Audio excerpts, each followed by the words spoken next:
Hi, welcome to your capstone. This is Dr. Richardson. So I'm trying a little bit new recording. I had intended on adding a number of announcements with this bit of information into our course, but oddly, my computer is not cooperating, so I'm going to do this a different way. I'm using a tool called Snagit.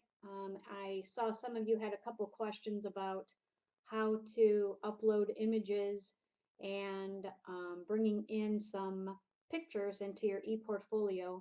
One of the software tools that you might choose to use is Snagit, and I think that they offer a free version as well as a premium version, but your best bet is just to go Google, it, just like it sounds, Snagit, and that might help you with your screenshots.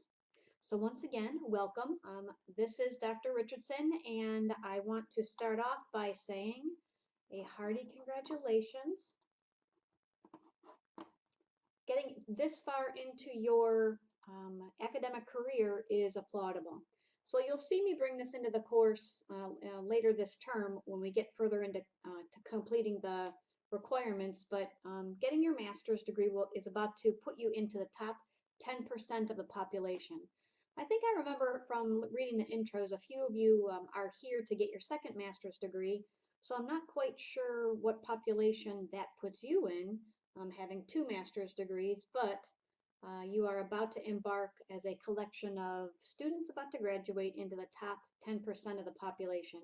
And for that, I applaud your efforts and congratulate you, as I recognize that as students who are probably taking classes part-time, that your dedication to your higher education and to your personal and professional development are sacrifices that not only have you made, but your family has made as well. So I offer you a congratulations. All right, so now this presentation that I'm sharing with you, I may make this a couple different segments. Normally this takes me about 30 minutes. So depending on how this is going, this video you're about to watch may be as long as 30 minutes or as few as a couple of videos, 10 minutes at a time. So what will I cover? So last week you created your structure of your ePortfolio, and I'm going to refer to that as a framework. I'm going to talk a little bit about what the framework is. I will share with you a couple of questions I've already been asked about artifacts. So I will talk about what is an artifact, how many you'll need, and lastly, the word picture or your voice to guide the reader on how to interpret the information you're presenting to all of us. Okay, so first, what is the framework? And I think I shared this with you in earlier emails that went out before the holiday. So the framework that we are using is guided by the Project Management Institute's Table 3-1. And if you haven't done some of the pre-work, which I sent you an email, but I also placed as announcements into our course, I suggest you start here because this provides you all the answers to the many questions that you might have. So in the announcements and then in the email I sent you prior to the first of the year was a suggestion to go print Table 3-1 from your PMBOK because this is a holistic review of not only all of what is made up of being project management as a methodology, but this is going to end up being kind of a stroll down memory lane for the classes that you've taken. So table 3-1, as we're all familiar, across the top are the 5 process groups. Down the left-hand side are the 10 knowledge areas, and the intersection of the two are the 47 processes as outlined by the 5th edition PMBOK. So some of you might be saying, but wait a minute, I started on the 4th edition PMBOK, and my response, if you ask, can you use the 4th edition? I will generally accept the 4th edition as your framework if that is the curriculum you took, although I would suggest that you adopt the 5th edition as it is more current for what industry demands. And then for the few of you who've already asked the question about the 6th edition PMBOK, I would say yes, if you're up for a little bit of a challenge. The 6th edition PMBOK, as we all know, is already out.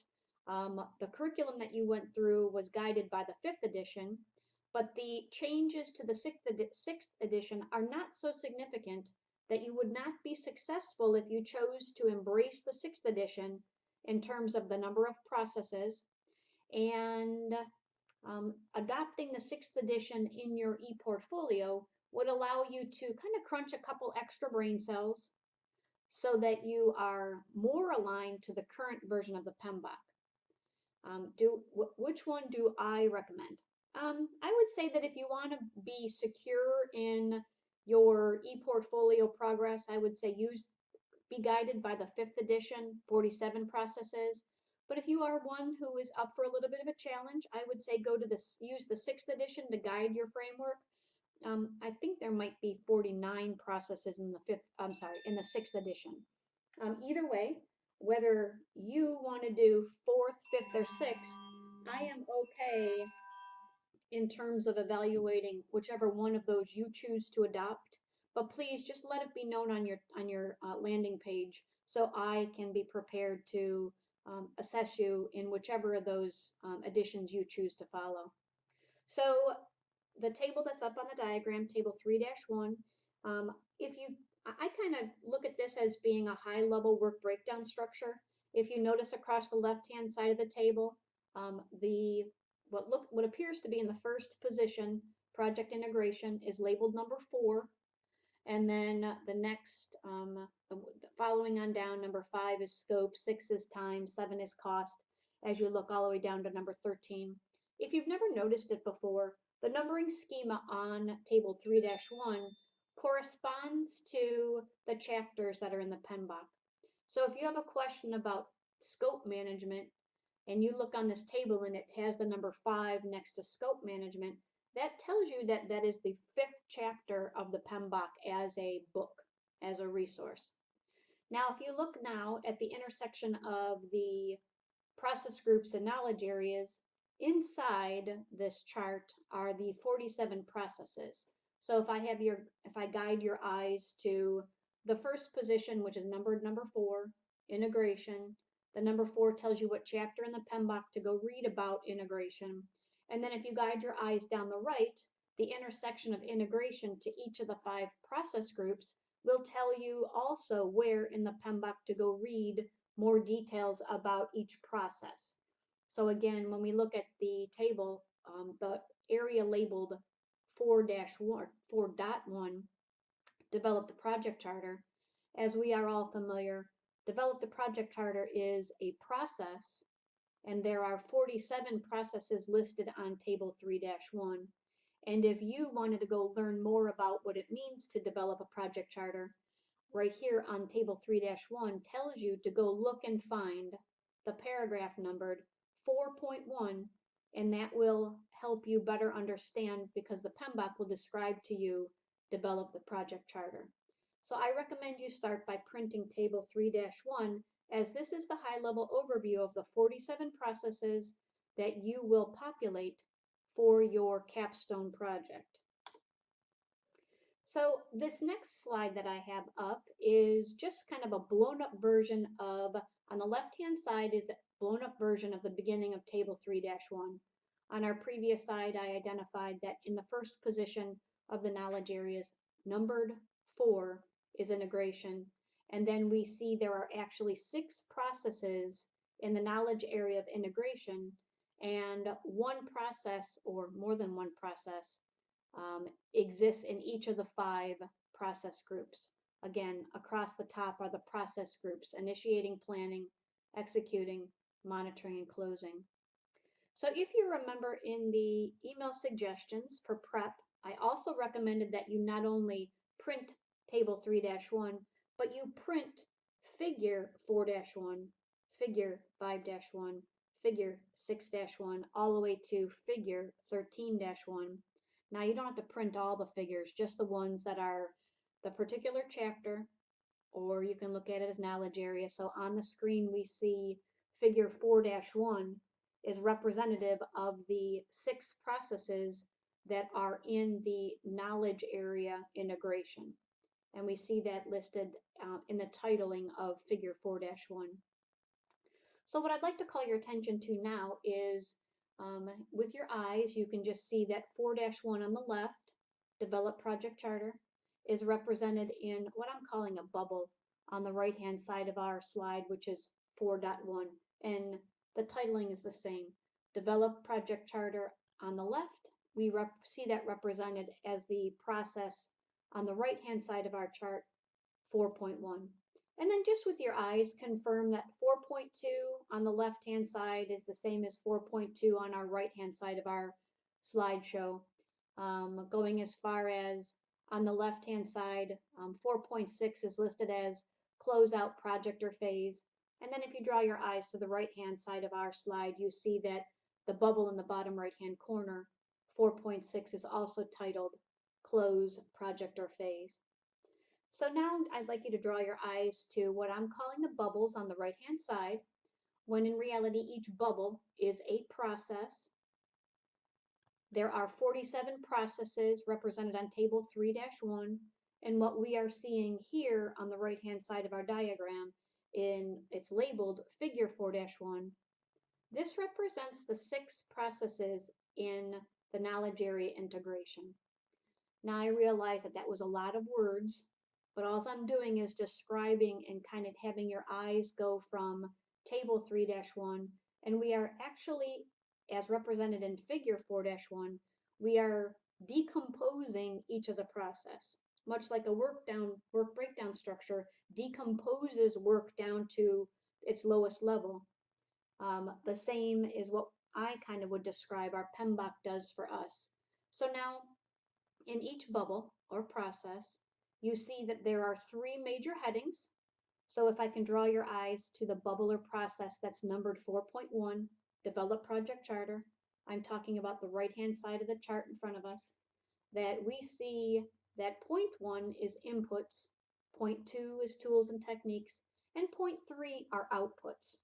So if you were wondering, you are questioning in the process of Develop the Project Charter, you want to know more about the actual project charter, which looking at this bubble is telling us it's the output of the process. What the numbering system, kind of like a work breakdown structure, this helps you as the reader know where to go to learn more about the project charter. So you would be looking for 4.1, which is the titling of the process, and then it would be point 3, which is the output, and point 1, which would be the charter. So if you wanted to learn more about the project charter, in the PMBOK you would find the paragraph numbered 4.1, point 3, point 1. On the illustration that we see that's titled figure 4-1, this decomposes the entire PMBOK down and points you to where essentially the answer to most every one of your question might be found inside the PMBOK.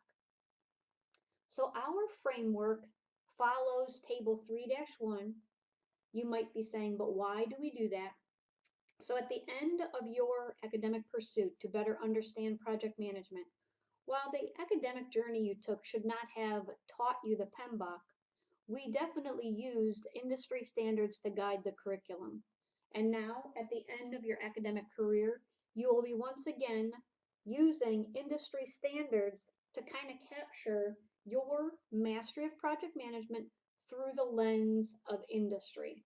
And we have used the table 3-1 to inform your ePortfolio framework so that it gives you a holistic review of the project management methodology, which happens also to represent your academic journey. All right, so I am going to wrap up this first video, and I think that I'll do 4 different videos. This first one that we just finished to answer the question, what is your framework? And I will share with you that with this framework and with an understanding on how to interpret table 3-1 and how it is delineated or decomposed in each of the figures that correspond with chapters 4 through 13, that any question you might have about what happens in any process with these printed documents in front of you, you have the answers to where to find that information in the PMBOK.